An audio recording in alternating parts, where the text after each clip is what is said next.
Now you can see all the nice colors. They look like autumn squash when you get them all gathered in one location. And with the Forastero, you have 5 different colors because of the subspecies in there. But the Criollo, the more rare chocolate, which only about 10% of the world's chocolate comes from, it's a single color. Now what we do here is we extract from the pods, and it's done manually throughout the world. The pods are cut manually from the trees, the pods are cut manually, and once a pod is bleached or cut, the beans are extracted manually. So there's a lot of manual labor in doing cacao.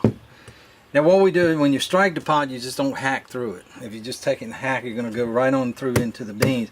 You have to turn the pod as you strike it.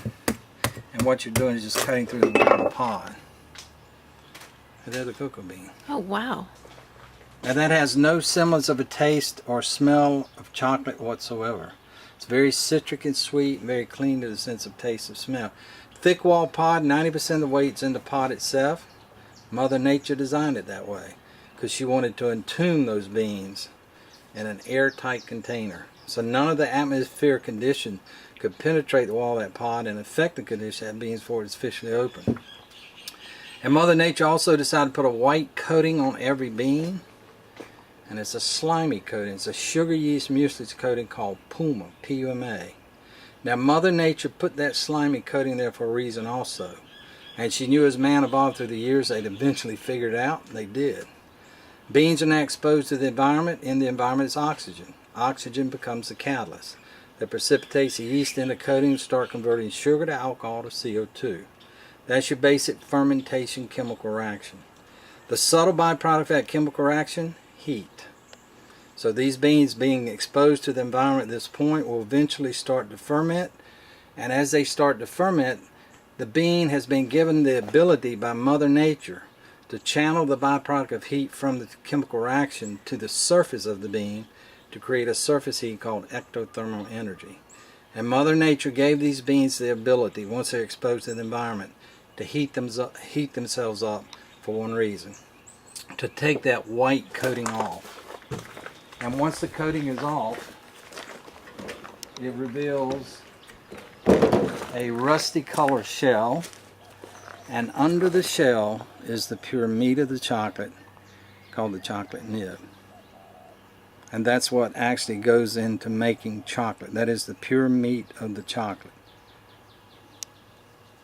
Now in this chocolate nib there's strong stimulants, theobromine and likewise caffeine. You get 0.5% caffeine, so you get a little kick of caffeine when you eat chocolate, but the major kick, 2 to 3% by weight, is theobromine.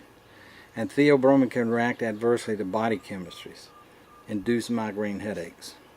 That's the downside effect. The upside effect is cites libido, makes you romantic inclined. That's why gentlemen give chocolate ladies on Valentine's. But there's also the headache factor.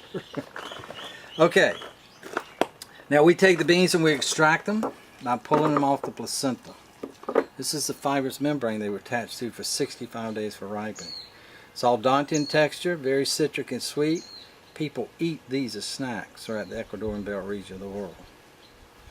Now, the Forastero beans are larger beans, so Mother Nature put a thick coating on it. It takes 8 days to ferment the Forastero bean. The Criollo beans are a smaller bean, more rounded like a large peanut. Only takes 4 days because she put a very thin coating of Puma on it.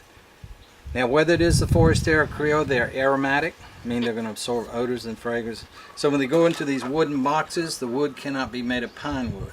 If it is, the beans will absorb the turpentine or the resin right out of the wood.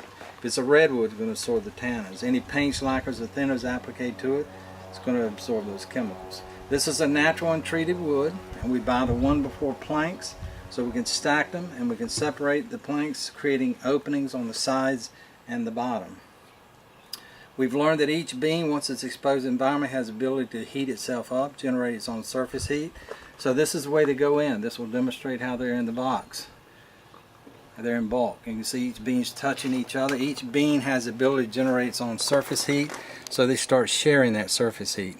And within a matter of days, the mass of beans in the beans will heat up to 122 degrees, and that white Puma coating will clarify to a nectar type liquid, and it drains from the beans, through the beans, out through the slats on the sides onto the ground. It's called sweating the beans. Now, also acids are created in there.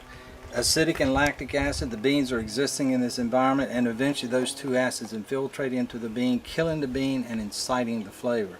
So what we're doing in fermentation is setting in motion the precursor for development of flavor. We're inciting or stimulating the flavor. Then we present the beans to the environment, and the agent in the environment that develops the flavor is the natural sunshine. And the natural sunshine is the best developer of flavor of all the world. Now, as I mentioned earlier, the beans come out plump in moisture, 50%. It takes 22 to 28 days to get them down to 7%.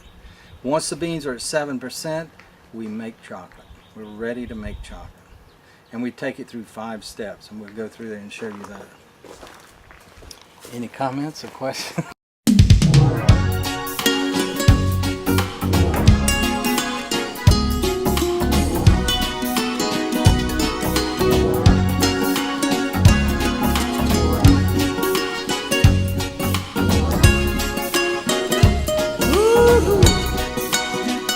Look at us.